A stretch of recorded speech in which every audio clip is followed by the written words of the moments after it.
오늘 주시는 하나님 말씀 고린도전서 7장 1절부터 6절까지 말씀입니다. 한 절씩 교독하겠습니다. 너희가 쓴 문제에 대하여 말하면 남자가 여자를 가까이 아니함이 좋으나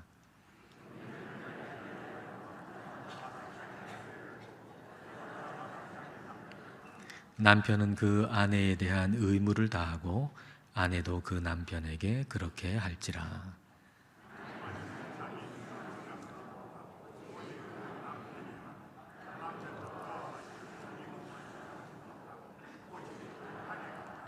서로 분방하지 말라. 다만 기도할 틈을 얻기 위하여 합의상 얼마 동안은 하되 다시 합하라. 이는 너희가 절제 못함으로 말미암아 사탄이 너희를 시험하지 못하게 하려 함이라. 그러나 내가 이 말을 함은 허락이요 명령은 아니니라. 아멘. 영국 BBC 방송이 발행하는 한 잡지에 2010년도에 정욕의 나라 1위로 대한민국이 선정됐습니다. 그 이유는 포르노 산업에 국민 1인당 쓰는 돈이 그 경제력 대비해서 가장 많은 돈을 쓰는 나라가 대한민국이다라고 하는 거죠. 대한민국은 겉으로는 상당히 보수적인 것처럼 보이지만 실은 성적으로 가장 문란한 나라다라고 하는 겁니다. 우리가 이와 같은 성적인 그 타락한 문화 속에서 그리스도인으로 산다라고 하는 거, 우리가 중심을 잘 잡질 않으면 이 세상 문화의 급류의 중심을 잃어버리기가 쉽다라고 하는 거죠. 오늘 말씀을 통해서 여러분 결혼한 부부들, 그리고 결혼을 준비하는 분들, 그리고 여러분 자녀들 가운데 결혼한 자녀들, 또 결혼을 준비하는 자녀들이 이 세상의 타락한 성문화에 휩쓸리지 않고 말씀 위에 잘 세워질 수 있기를 바랍니다. 주후 1세기의 고린도라고 하는 도시에서 그리스도인으로 살아가는 사람들은 그 타락한 성문화 속에서 살았습니다.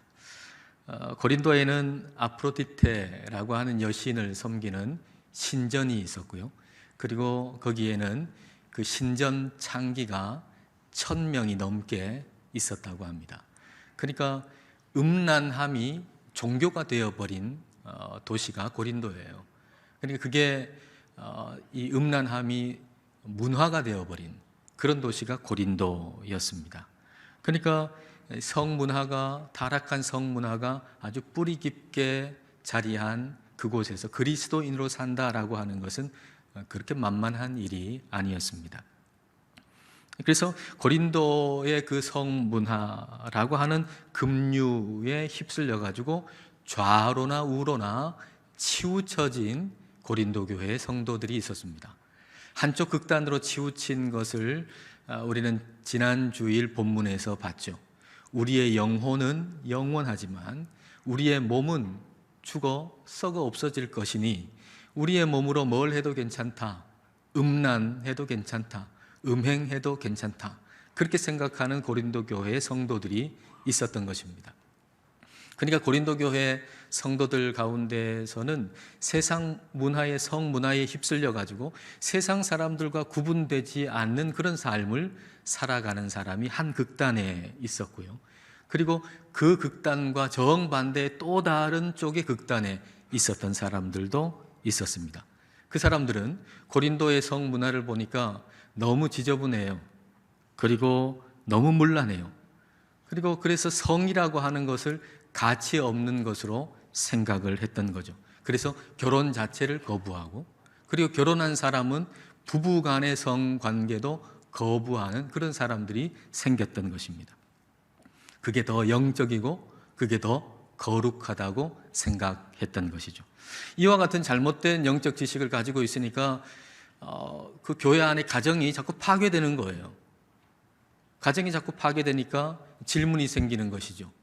과연 결혼을 했는데 결혼 관계 속에서 성관계를 하지 않아야 그게 더 영적이고 그게 더 거룩한 것인가? 라고 하는 의문, 질문을 이제 바울에게 편지로 썼던 거예요. 그 내용이 1절에 나오는데요. 1절에 보면 이 파란색 글씨는 바로 그 고린도 교회에서 가지고 있었던 질문이라고 보면 되겠습니다. 너희가 쓴 문제에 대하여 말하면 남자가 여자를 가까이 아니함이 좋으나.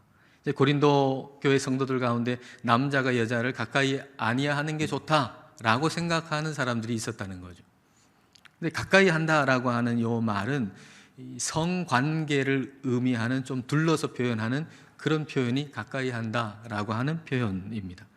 고린도 교회 성도들 가운데 어떤 이들의 생각은 남자가 여자를 가까이 아니하는 게 좋다, 철저한 금욕주의를 표방한 거죠.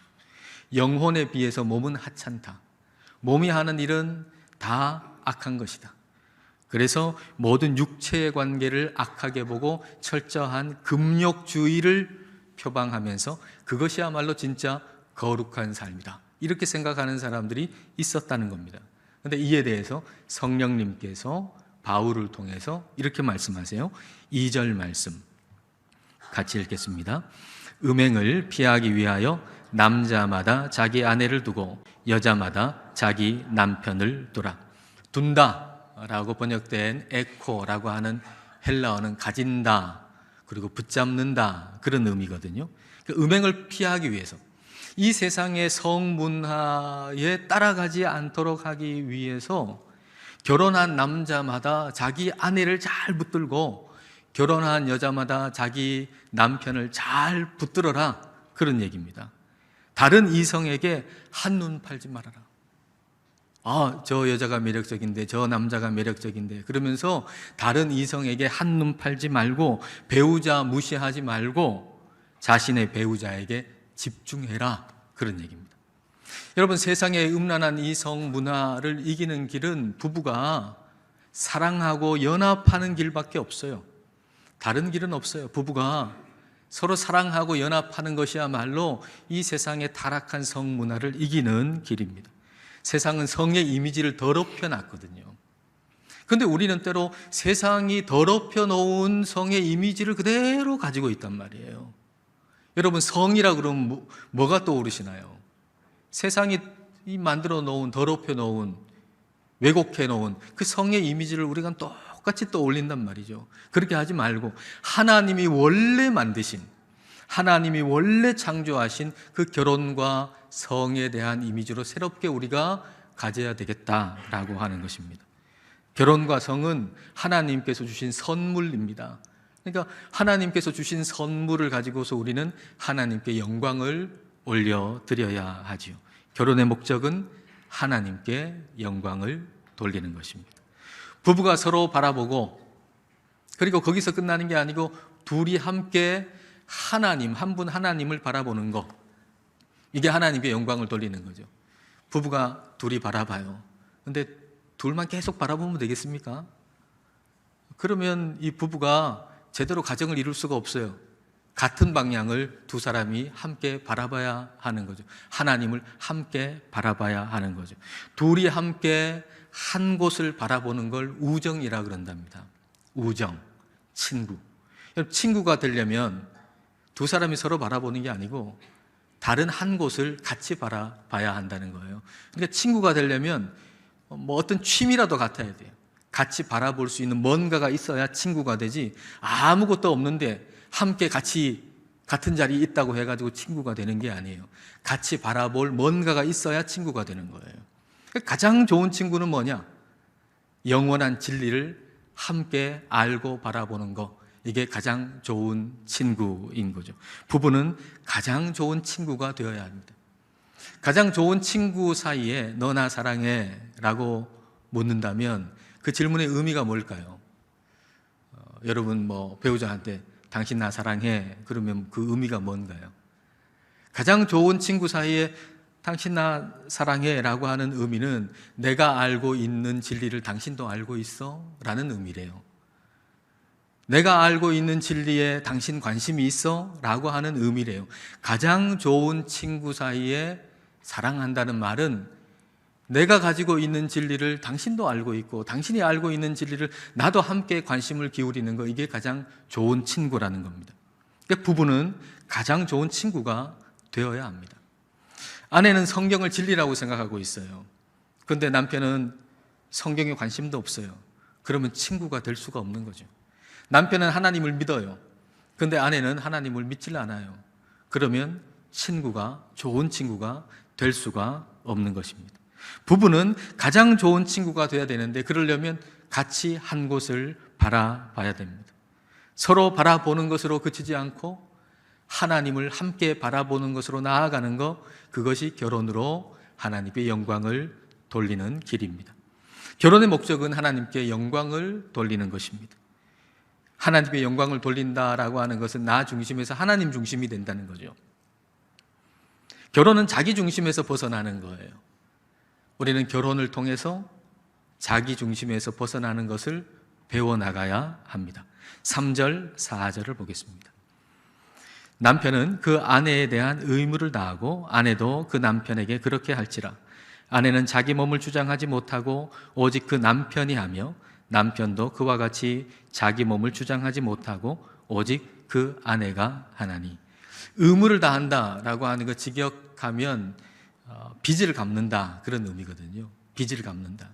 그러니까 우리는 배우자에게 빚진 자의 마음을 가져야 돼요. 내가 나의 배우자에게 빚을 졌다, 빚진 자의 마음. 그리고 자기 몸을 주장한다라고 하는 것은 내 몸이 상대방을 위해서 있다라는 말입니다. 내 몸은 내 배우자를 위해 있다라고 하는 거예요. 그러니까 결혼은 자기 중심에서 벗어나는 거예요. 근데 많은 사람들이 자기 중심적으로 결혼을 하거든요. 내가 더 행복하기 위해 결혼해요. 저 사람이 내 뜻대로 움직이리라 생각하고 결혼을 해요. 그러니까 자기 중심이 된 두 사람이, 이 사람도 자기 중심, 저 사람도 자기 중심, 남편과 아내가 둘 다 자기 중심이 돼가지고 만나가지고 결혼을 하니 이게 어떻게 되겠습니까? 더 싸우죠. 더 다투게 되죠. 근데 그런 과정을 통해서 깎이게 됩니다. 그리고 그렇게 깎이면서 하나님 중심으로 이동하고 그리고 배우자 중심으로 이동하게 되는 것이죠. 결혼은 자기 중심에서 벗어나서 하나님 중심으로, 배우자 중심으로 그렇게 이동하는 것, 그게 결혼입니다. 이 두 가지가 하나님 중심이 되고 또 배우자 중심이 된다라고 하는 게 연결되어 있어요. 그래서 우리가 주님께 내 몸은 주님을 위해 존재합니다, 이렇게 고백할 수 있다면, 여러분 그렇게 고백할 수 있나요? 내 몸은 주님을 위해 존재합니다, 그렇게 고백할 수 있나요? 고백할 수 있는 분만 한번 해볼까요? 내 몸은 주님을 위해 존재합니다. 네. 그렇게 고백할 수 있다면, 그리고 그게 진짜 고백이라면 내 몸이 나의 배우자를 위해 존재합니다 라고 고백할 수 있어야 된다는 거예요. 내 몸이 주님을 위해 존재합니다 그래 놓고는 집에 가서는 마치 내 배우자는 내 종인 것처럼 그렇게 생각한다면 내 몸은 주님을 위해 존재합니다 라고 하는 고백도 잘못된, 거짓된 고백이 될 수밖에 없다는 것이죠. 아이들 놀이하는 것 중에 종이컵 전화기 놀이가 있어요.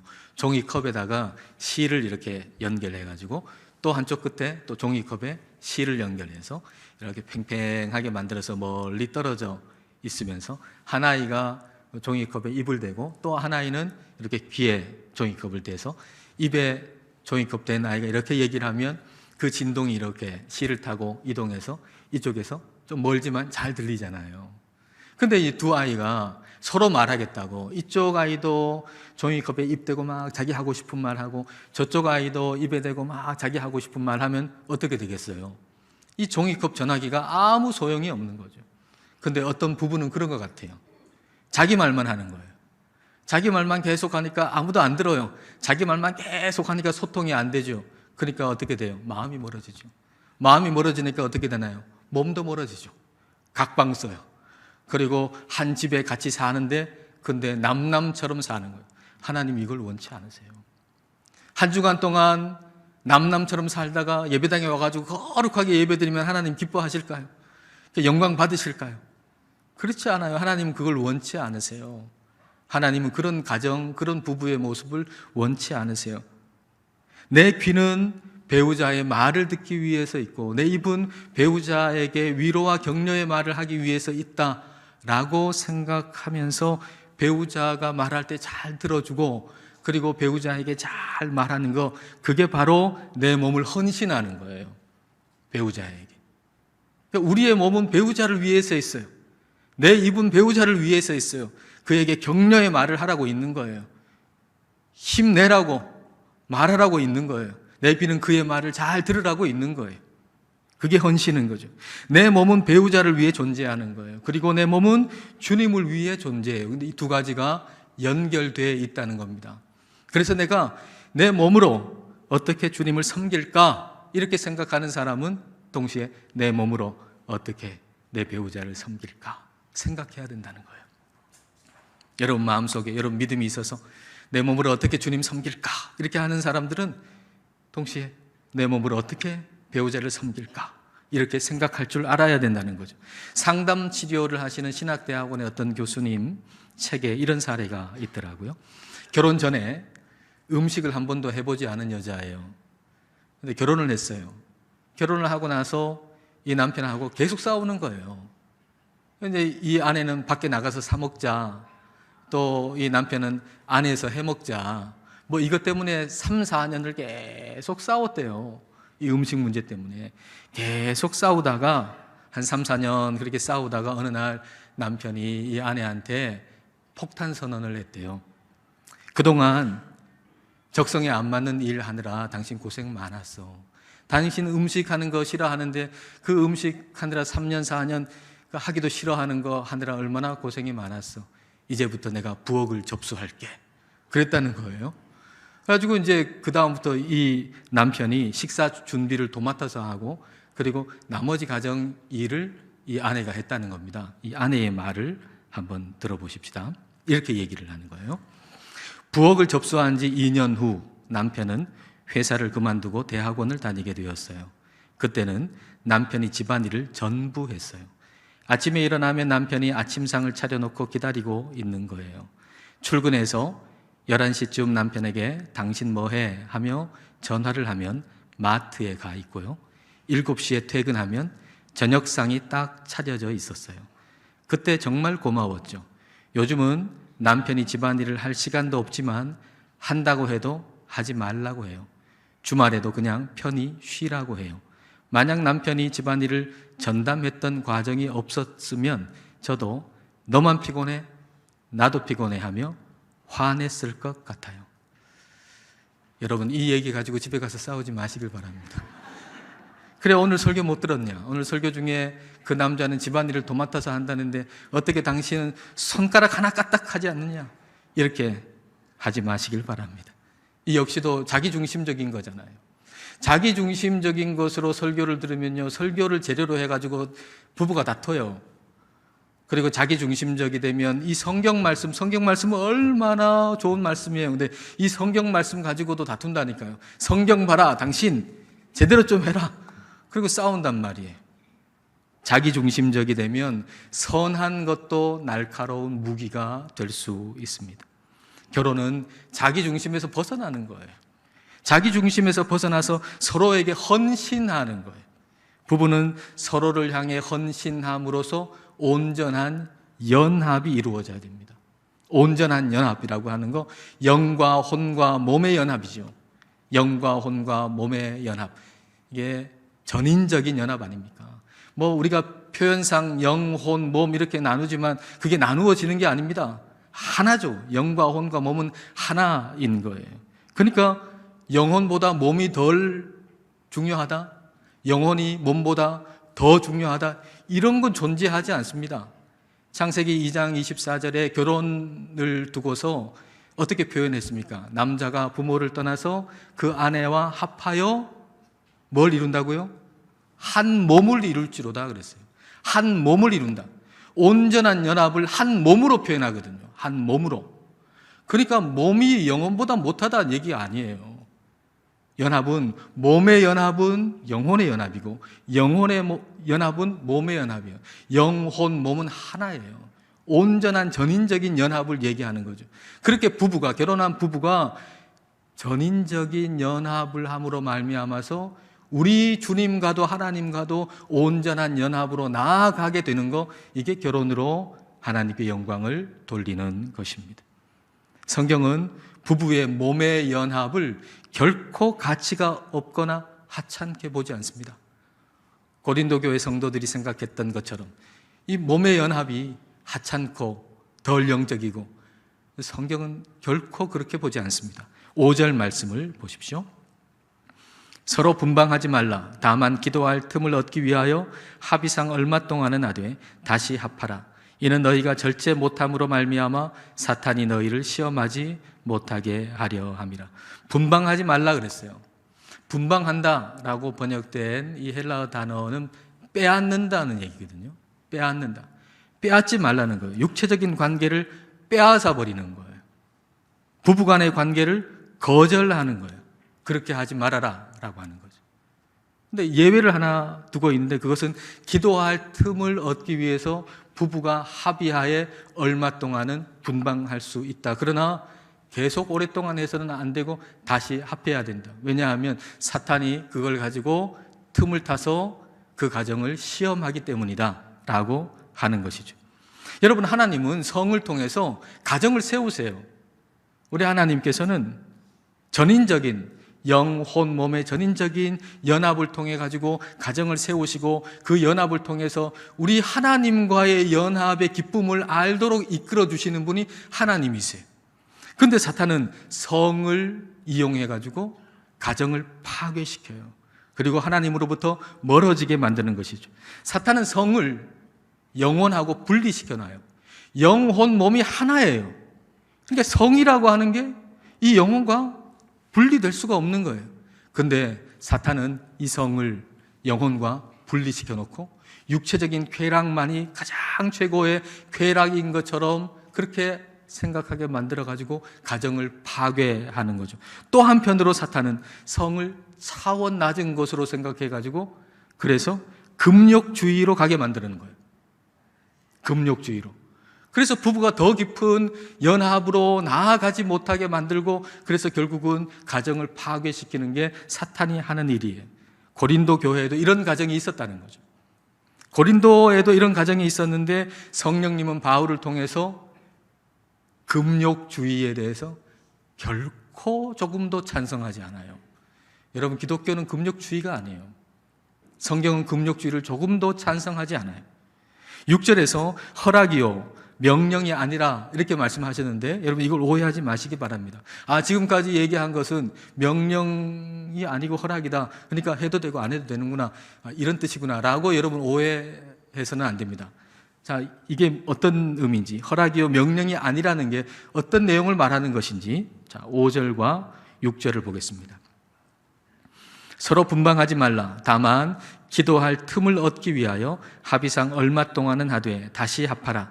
이는 너희가 절제 못함으로 말미암아 사탄이 너희를 시험하지 못하게 하려 함이라. 그러나 내가 이 말이 가리키는 것은 바로 위에 파란색으로 된 글씨 부분입니다. 기도할 틈을 얻기 위해서 합의상 얼마 동안 분방하라 라고 하는 요 말, 이 말을 함은 허락이요 명령은 아니니라. 여기서 허락이라고 하는 건 마지 못한 허락인 겁니다. 부부가 우리가 기도하기 위해서 합의했습니다. 그리고 얼마 동안, 10일 동안, 한 달 동안 분방하기로 했습니다. 이렇게 얘기할 때, 그래요? 그러면 어쩔 수 없죠. 그렇게 하세요 라는 거예요. 부부가 기도하기 위해서 반드시 분방하십시오 라는 명령이 아니라는 거예요. 두 사람이 합의를 했어요. 그래서 10일 동안, 한 달 동안 분방해서 기도하기로 했어요. 그렇게 결정해서 왔단 말이에요. 그럴 때, 그래요? 그러면 어쩔 수 없죠. 그렇게 하십시오 라는 허락이지 반드시 그렇게 해야 된다는 명령이 아니라는 얘기입니다. 다시 말하면 성령님은 바울을 통해서 결혼 안의 성관계에 대해서 어떤 금지도 하지 않으셨다는 거예요. 그게 덜 영적이라는 말씀이 1도 없어요. 하나님께서 주신 결혼과 성은 매우 중요하고 매우 귀한 거예요. 결혼을 통해서 오직 한 사람이잖아요. 이 사람 저 사람 아니잖아요. 오직 한 사람, 배우자가 오직 한 사람 아닙니까? 오직 한 사람에게 내 몸을 헌신하는 삶을 드림으로써 오직 한 분 하나님께 집중하고 하나님을 섬기는 삶이 얼마나 기쁘고 얼마나 행복한가를 알게 하시는 게 하나님의 뜻인 것입니다. 그래서 성경은 혼전 또는 혼외 성관계를 철저하게 금지하는 거예요. 그 성관계가 더럽기 때문에 또 다른 것보다 더 영적이지 않기 때문에 금지하는 게 아니에요. 기독교가 금욕주의이기 때문에 금지하는 게 아니에요. 그것이 너무 귀한 것이기 때문에 금지하는 거예요. 오직 결혼 안에서 한 사람의 배우자, 한 사람의 아내, 한 사람의 남편에게 집중하고 그 사람에게 내 몸을 헌신함으로 말미암아서 다른 것 보지 않고 오직 하나님 한 분만을 섬기는 삶이라고 하는 게 얼마나 행복하고 얼마나 좋은가라고 하는 걸 깨닫고 알게 해 주시도록 하기 위해서 우리 하나님은 그 결혼과 성을 결혼 안에 두신 것입니다. 결혼의 목적은 하나님께 영광을 돌리는 거예요. 배우자 외에 다른 데 한눈 팔지 마십시오. 배우자 외에 다른 이에게 한눈 팔지 마십시오.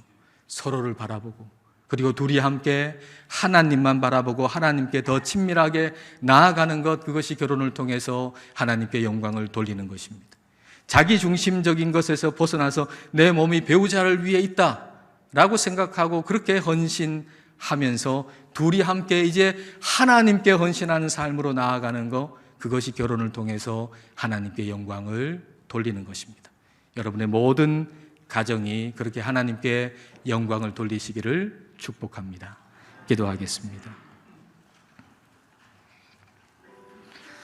이 시간 우리 기도하실 때 결혼을 통해 하나님께 영광을 돌리게 해달라고 기도합시다. 결혼한 부부도 그렇고 결혼을 준비하는 분들도 그렇고 또 결혼한 우리 자녀들의 가정도 결혼을 준비하는 또 자녀들을 위해서도 결혼으로 하나님께 영광을 돌리게 해달라고 기도합시다. 이 시대에 왜곡된 성문화의 급류에 휩쓸려서 좌로나 우로 치우치지 말고 말씀을 따라서 하나님께 영광을 돌리는 결혼이 되고 부부가 되기를 기도합시다. 배우자 외에 다른 이에게 한눈 팔지 말고 서로를 바라볼 뿐 아니라 둘이 함께 하나님만 바라보고 하나님과의 친밀함으로 나아가기를 기도합시다. 또한 자기 중심에서 벗어나 배우자를 위해서 내 몸을 헌신함으로 인해서 둘이 함께 하나님께 헌신하는 것으로 나아감으로 하나님께 영광을 돌리게 해달라고 이 시간 함께 기도하겠습니다.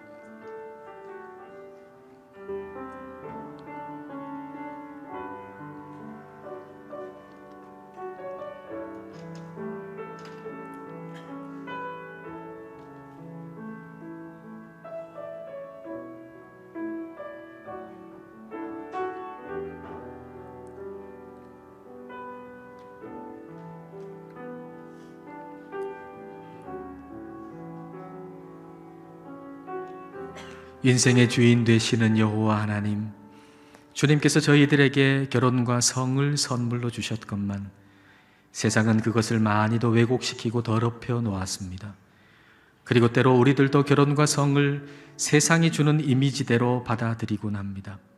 주님, 결혼과 성을 하나님께서 주신 대로 새롭게 받을 수 있게 하옵소서.